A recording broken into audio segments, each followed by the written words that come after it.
ഞാൻ കുറച്ച് നാളത്തെ ഇടവേളയ്ക്ക് ശേഷമാണ് ഒരു വീഡിയോ ചെയ്യുന്നത്. ഞാൻ യാത്രയിലായിരുന്നു, ദീർഘമായൊരു യാത്രയായിരുന്നു. ഞാൻ ചെറിയ ഷിഫ്റ്റിംഗ് ഒക്കെ ഉണ്ടായി. അതിൻ്റെ പേരിലാണ് ഇത്രയും ഡിലേ ഉണ്ടായത്. അതിൻ്റെ പേരിൽ ക്ഷമ ചോദിക്കുന്നു. ഈ വീഡിയോയുടെ കണ്ടന്റ് ഇത് പറയുന്നത്, ഞാൻ ഇതുമായിട്ട് ബന്ധപ്പെട്ട് 2-3 വീഡിയോ നേരത്തെ ചെയ്തിട്ടുണ്ട്. ചില സന്ദർഭങ്ങളിലൊക്കെ ഞാൻ സംഘപരിവാറിനെ ന്യായീകരിച്ചിട്ടുണ്ട്. അതായത് ഈ പറയുന്ന ക്രൈസ്തവർക്കെതിരെയുള്ള പല അറ്റാക്കുകളും ഉണ്ടാകുന്ന ഒരു ചെറിയ ആളുകളിൽ നിന്നാണ്. അതൊരു പൂർണ്ണമായിട്ടും സംഘപരിവാറിനെ താറടിക്കാൻ പറ്റില്ല, BJPയെ താറടിക്കാൻ പറ്റില്ല എന്നും പറഞ്ഞുകൊണ്ട് ഞാൻ വീഡിയോ ചെയ്തു. പിന്നീടത് ഇതുമായിട്ട് ബന്ധപ്പെട്ട് പല സ്റ്റഡികളും നടത്തി, പല ആൾക്കാരെയും പോയി നേരിട്ട് കണ്ടു. അതായത് ഈ പറയുന്ന സംഘപരിവാറിൻ്റെ ലീഡേഴ്സ് ആണെങ്കിലും അതേപോലെ തന്നെ ക്രൈസ്തവ ലീഡേഴ്സ് ആണെങ്കിലും ഈ വിക്റ്റിമായിട്ടുള്ള ആൾക്കാരെയൊക്കെ നേരിട്ട് കണ്ട്, അപ്പോൾ അത് ബോധ്യമായിട്ടാണ് കഴിഞ്ഞ ഒരു മാസം മുമ്പ് ഞാൻ 2ഓളം വീഡിയോ ചെയ്ത്. അതിനകത്ത് ഞാൻ പറയും സംഘടിതമായിട്ടുള്ള ആക്രമണമാണ്. അതിന് പൂർണ്ണമായിട്ടും ഗവൺമെന്റിന്റെ അപ്പാരറ്റസ് പൂർണ്ണമായിട്ട് അവരുടെ കൂടെ നിൽക്കുകയാണ്. ഇവർ പറയുന്നത്, ഈ സംഘപരിവാറും അവിടുത്തെ ഗവൺമെന്റും പോലീസും ഉള്ള ആളുകൾ പറയുന്നത് മതപരിവർത്തനം, അതായത് നിർബന്ധിത മതപരിവർത്തനം. അതായത് ഒരു തലമുറ 2 തലമുറ മുമ്പ് ഛത്തീസ്ഗഡിലെ, നിങ്ങൾ ഛത്തീസ്ഗഡ് എടുത്ത് നോക്കുവാണെങ്കിൽ നിങ്ങൾക്ക് മനസ്സിലാക്കാൻ സാധിക്കും, അവിടെയുള്ള ട്രൈബൽ കമ്മ്യൂണിറ്റി ഒന്നും കഴിഞ്ഞ 10 വർഷമോ 15 വർഷം കൊണ്ടൊന്നും അല്ലേ കൺവേർട്ട് ആയേക്കുന്നത് ഏറ്റവും കൂടുതൽ പേര്. ഇപ്പം നിങ്ങൾക്ക് സംശയം ഉണ്ടെങ്കിൽ ഈ സൂററ്റ്, ഗുജറാത്തിൻ്റെ ആ ബെൽറ്റ് ഉണ്ട്, അവിടുത്തെ ആദിവാസി ബെൽറ്റ് ഉണ്ട്. അപ്പം അവിടെ പോയി നോക്കുവാണെങ്കിൽ അവരിപ്പോഴൊന്നും അല്ല കൺവേർട്ട് ആയേക്കുന്നത്. അവർ കൺവേർട്ടായിട്ട് 10, 40, 50 വർഷമായി, അല്ലെങ്കിൽ 30 വർഷമായി, അല്ലെങ്കിൽ 20, 25 വർഷമായി. അതേപോലെ തന്നെ ഈ ട്രൈബൽ ബെൽറ്റിൽ നിന്ന് കൺവേർഷൻ നടത്തിയിട്ട് ഈ പറയുന്ന CSI ഇവാഞ്ചലിക്കൽ എന്ന് പറയുന്നത് 10, 15, 20 വർഷം ഇപ്പോഴുണ്ടായ സംഭവമൊന്നും അല്ല അത്.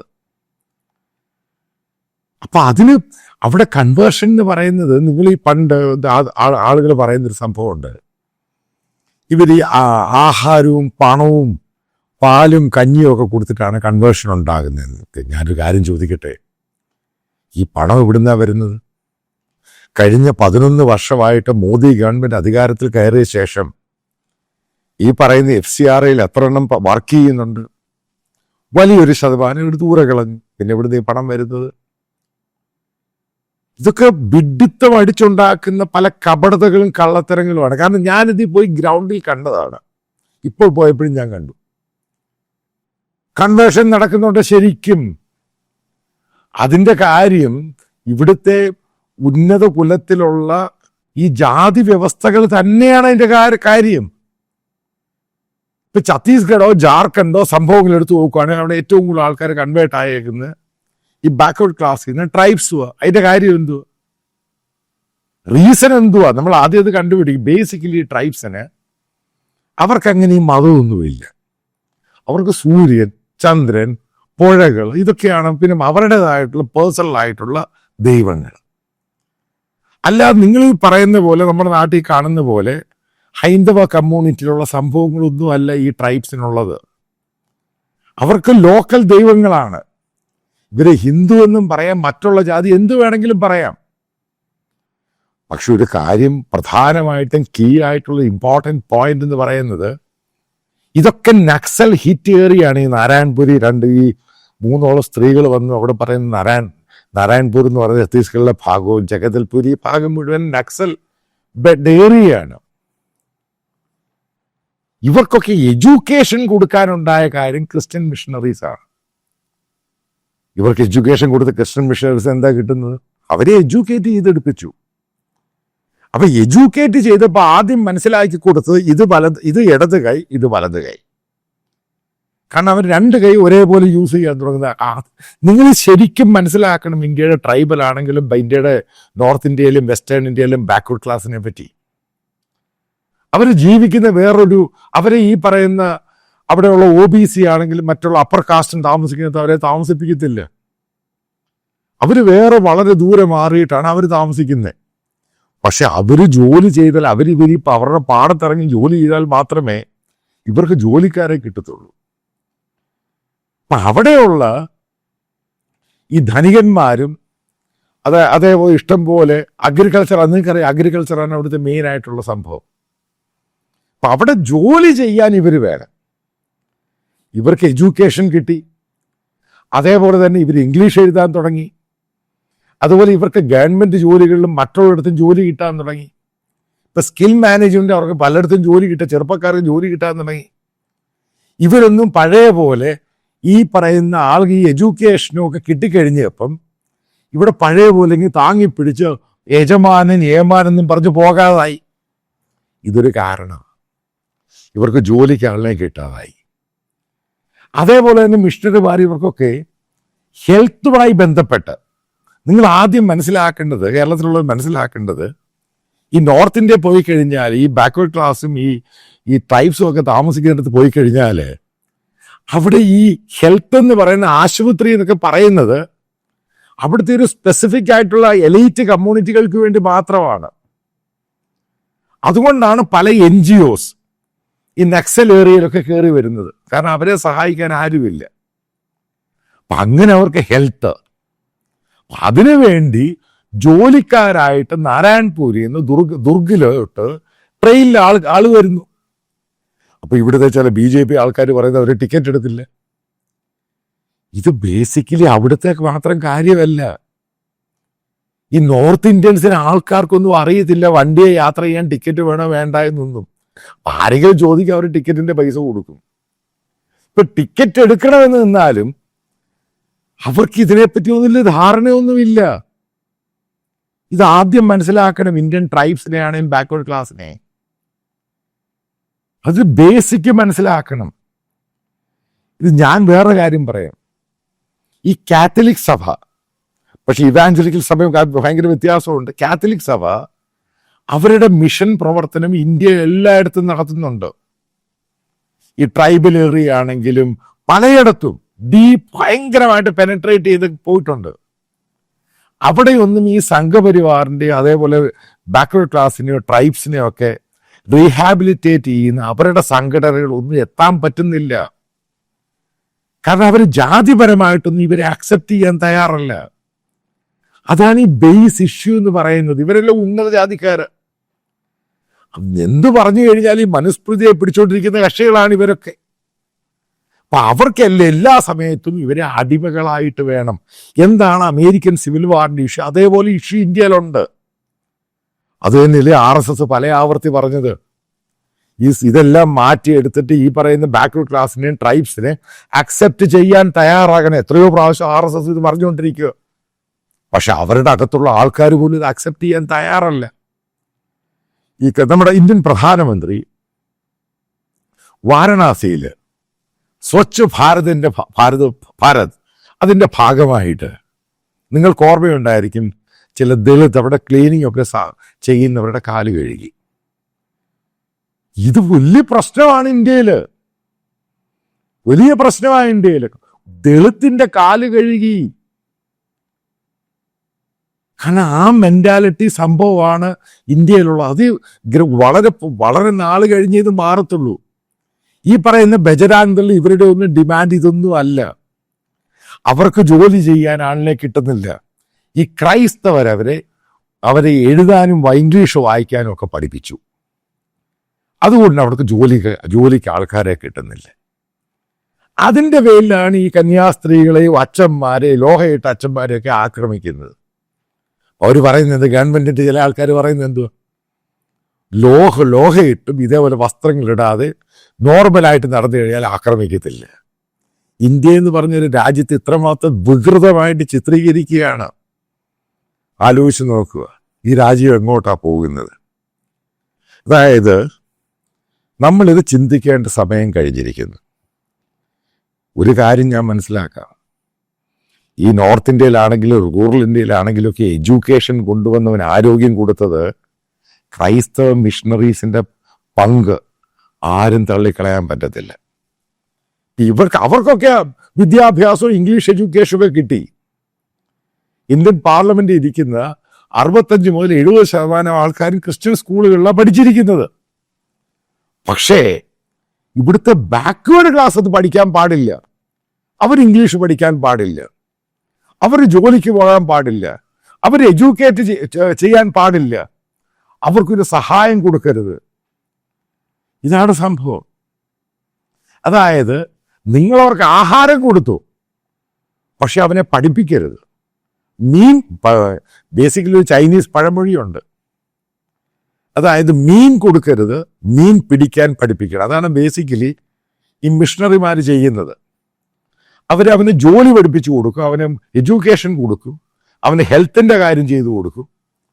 പക്ഷെ അത് ഇവിടെയുള്ള അപ്പർ കാസ്റ്റിന് മറ്റുള്ളവർക്ക് സഹിക്കാൻ പറ്റത്തില്ല. ഇതാണ് അതിൻ്റെ പ്രധാനപ്പെട്ട ഇഷ്യൂ. കാരണം ഇവർക്ക് ഈ തൊഴിലുറപ്പൊക്കെ വന്നു കഴിഞ്ഞപ്പോൾ ഇവരുടെ ശമ്പളം കൂടി. അതിനുശേഷം ലിബറലൈസേഷനൊക്കെ വന്നു കഴിഞ്ഞ് ഇന്ത്യയുടെ എക്കോണമി മാറി, ഈ പറയുന്നവർക്ക് എഡ്യൂക്കേഷൻ കിട്ടാൻ തുടങ്ങി, ഇവർ ഫ്രീ ആയി, ഇവർ പല കാര്യങ്ങളും സ്വന്തമായിട്ട് ചെയ്യാനും പല കാര്യങ്ങളും സ്വന്തമായിട്ട് തുടങ്ങാനൊക്കെ ചെയ്തു.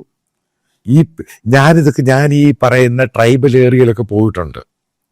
പലപ്പോഴും ഞാൻ നേരത്തെയും പോയിട്ടുണ്ട്, ഇപ്പോഴും പോയിട്ടുണ്ട്. ആ സമയത്തൊക്കെ പോകുമ്പോൾ ഞാൻ ആലോചിച്ചത്, ഇവൻ തുണിയില്ലാതെയാണ് ഒരു മനുഷ്യൻ ജനിക്കുന്നത്, അവൻ മരിക്കുമ്പോഴും തുണിയില്ലാതെ ജനിക്കുന്ന സംഭവം ഞാൻ കണ്ടിട്ടുള്ളത് ബേസിക്കലി ഇന്ത്യയുടെ ട്രൈബൽ ബെൽറ്റിലാണ്. അത്ര ദാരിദ്ര്യവും പട്ടിണിയുമാണ്. ആൾക്കാർ കൂട്ടത്തോടെ, ഒരു പകർച്ചവ്യാധി വന്ന് കൂട്ടത്തോടെ മരിച്ചു പോകുന്നത്. ഇതൊക്കെ സർവ്വസാധാരണമാണ് ഈ ട്രൈബൽ ബെൽറ്റിൽ. അങ്ങനെ ഗത്യന്തരമില്ലാതാണ് ഇവർ നക്സലൈറ്റിലൊക്കെ ചേരുന്നത്. അവരവിടുന്ന് മാറി.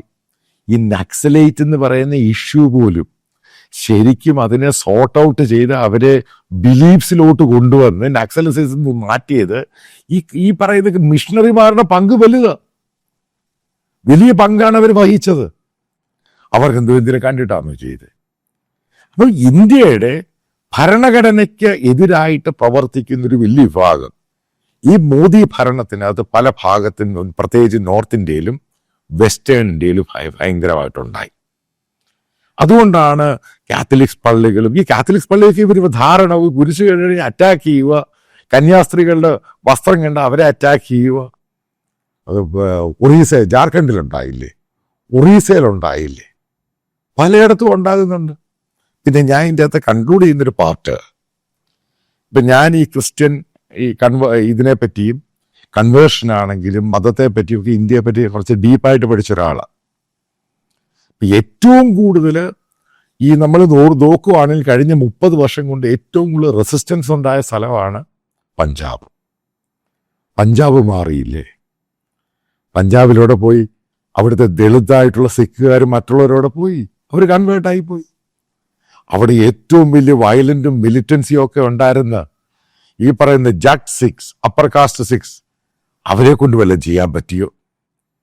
കാരണം ഈ പറയുന്ന ബജരാങ് ദളിനേക്കാളും ഭയങ്കര, കാരണം വെപ്പൺസ് വെച്ച് നടക്കുന്നവർ, അവരെ കൊണ്ട് തടയാൻ പറ്റിയോ? ഇത് തടയൊന്നും നടക്കത്തൊന്നുമില്ല.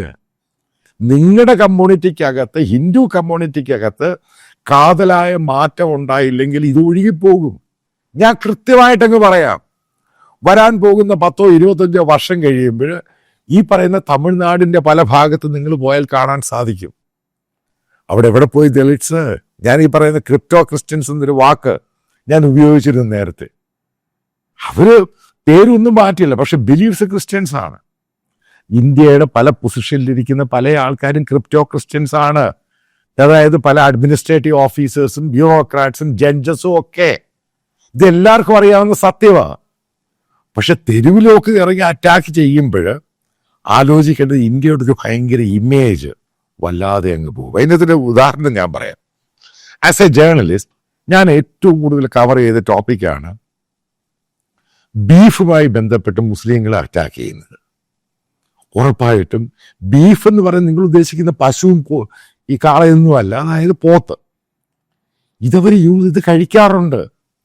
അതായത് അവർക്ക് ഈ പറയുന്ന ചിക്കനും ഈ മട്ടനും ഒന്നും അവർക്ക് അഫോർഡബിൾ അല്ല. അതിൻ്റെ പേരിൽ ഈ ദളിറ്റ്സും അവിടുത്തെ മുസ്ലിം കമ്മ്യൂണിറ്റി പല ഭാഗത്തും നോർത്ത് ഇന്ത്യയിലും വെസ്റ്റേൺ ഇന്ത്യയിലും ഈ ബീഫ് കഴിക്കും. നോർമലായത്. അതിനെതിരെ ഇവർ വലിയ പ്രശ്നമുണ്ടാക്കി. അന്നേരം ഏറ്റവും കൂടുതൽ ഇന്ത്യയിൽ ബീഫ് എക്സ്പോർട്ട് ചെയ്യുന്ന ആരാ? ഹിന്ദുക്കളായാലും ജെയിൻ കമ്മ്യൂണിറ്റി. അവര് ഉള്ളി പോലും കഴിക്കാത്തവരാ. യാഥാർത്ഥ്യമല്ലയോ? ഏറ്റവും കൂടുതൽ ബീഫ് എക്സ്പോർട്ട് ചെയ്യുന്ന ഇന്ത്യയിലെ ഹിന്ദുക്കളാണ്. ഏറ്റവും കൂടുതൽ ഒരു BJP സപ്പോർട്ടേഴ്സുമാണ്. എന്നിട്ട് അവസാനം എന്തായി? ഗ്ലോബലായിട്ട് ഇന്ത്യയുടെ പേര് നശിച്ചു. അതിനുശേഷമാണ് നരേന്ദ്രമോദി മുന്നോട്ടിറങ്ങിയിട്ട് ഈ പറയുന്ന വലിയ രീതിയിലുള്ള കംപ്ലീറ്റ് ആയിട്ട് ഈ പശുപാലനം ഗോപാലന സംഭവത്തെ കയറി അങ്ങ് ഒതുക്കി. നിങ്ങൾക്ക് ഓർമ്മയുണ്ടായിരിക്കും, ഈ പശുപാലനം വിഷയം ഉണ്ടായ സമയത്ത് ഈ നോർത്ത് ഇന്ത്യയിൽ മുഴുവനും ഈ പശുക്കൾ ഇത് നശിപ്പിക്കാൻ തുടങ്ങി. കാരണം കറവയൊക്കെ വറ്റിക്കഴിഞ്ഞാൽ പിന്നെ ഈ ആൾക്കാർ ഈ പശുവിനെ എന്ത് ചെയ്യും? കാരണം അതിനെ തീറ്റിപ്പോറ്റം വലിയ ചിലവാ. ഇവരെങ്ങനെ പറഞ്ഞു വിടും? ഇതങ്ങ് ഇറക്കി അങ്ങ് വിടും. ഇതങ്ങോട്ട് തെരിയാൻ തുടങ്ങി, പിന്നെ ഗോശാല പണിയാൻ തുടങ്ങി. എന്നിട്ട് യോഗി ഉൾപ്പെടെയും മോദി ഉൾപ്പെടെ പല സംഘപരിവാറിന്റെ ഗവൺമെന്റ് ഭരിക്കുന്ന പല ഇന്ത്യയിൽ പല സംസ്ഥാനത്തും പിന്നീട് എന്താ നിയമം കൊണ്ടുവന്നറിയാതെ നിശബ്ദമായിട്ട് പറഞ്ഞു, ഇതിനെ ആൾക്കാർ മേടിച്ചുകൊണ്ട് പോയിക്കോട്ടെ, കാരണം ഇന്ന് വലിയൊരു ലൈബിലിറ്റി ആകാൻ പോവുക. പിന്നീട് കർഷകരോട് പറഞ്ഞു, നിങ്ങളത് വിറ്റോളൂ. ഈ പറയുന്ന ബജറാങ് ദൾ ഉൾപ്പെടെ പശുപാലന സംഭവത്തെ ഒതുക്കി നാശമാക്കിയവർക്കെതിരെ കേസെടുത്തു. ഇവിടെയാണ് ഗവൺമെന്റ് ഇതേപോലെ ഒരു തീരുമാനം എടുക്കണം. അതായത് ഇവർ നടത്തുന്നത് എന്തിനു വേണ്ടിയാണ്? ആരെ എതിർക്കാൻ വേണ്ടിയാണ്? ഈ പറയുന്ന പശുപാലനം എന്ന് പറഞ്ഞ ആൾക്കാർ ലോറിയെ കൊണ്ടുവന്നിരുന്ന് അവരുടെ നിന്ന് പണം മേടിച്ച് ഇത് നടത്തി എല്ലാ സാമ്പത്തിക സംഭവം തട്ടിപ്പും വെട്ടിപ്പുമാണ്. അവരുടെ പല കാര്യങ്ങളും നടക്കുന്നില്ല. അവർ മതപരിവർത്തനം അത് സംഭവം ഉപയോഗിച്ചുകൊണ്ടേയിരിക്കും. ഇവിടെയാണ് ഗവൺമെന്റ് ഇടപെടേണ്ടത്. കാരണം ഇത് വളരെ സീരിയസ് ആണ്. ഗ്ലോബലായിട്ട് ഇത് ഇന്ത്യയുടെ പേര് വളരെ മോശമാക്കി മാറ്റും. മണിപ്പൂരിന്റെ ആ സംഭവം മാറിയിട്ടില്ല, ഇത് വീണ്ടും കത്താൻ പോവുകയാണ് ഇഷ്യൂ. ഇന്ത്യയിലാകുവാൻ ഇതൊരു ഇഷ്യൂ ആകുന്നതോടൊപ്പം ഇന്ത്യയുടെ പേര് ലോകത്തെമ്പാടും ഇതിനെ സീരിയസ് ആയിട്ട് ബാധിക്കും. അതോടുകൂടി മറ്റുള്ള കമ്മ്യൂണിറ്റി ആൾക്കാരും നിങ്ങൾക്കറിയാം എന്താണ് ബംഗ്ലാദേശിലുണ്ടായത്. അതേപോലെ തന്നെ മറ്റു പലയിടത്തും ഇന്ത്യൻ കമ്മ്യൂണിറ്റിയെ അറ്റാക്ക് ചെയ്യാനുള്ള പോസിബിലിറ്റി തള്ളിക്കളയരുത്. കാരണം ഇത് മൾട്ടിപ്പിൾ ഇഷ്യൂ ആണ്. കാരണം ഇത് വല്ലാതെ അങ്ങ് വേസ്റ്റ് ആയിട്ട് അങ്ങ് പോകും. കാരണം കാത്തലിക് ഇൻസ്റ്റിറ്റ്യൂഷൻ ലോകത്തിലാകുവാനും അവർ നടത്തുന്ന ചാരിറ്റിയും പരിപാടിയൊക്കെയാണ്.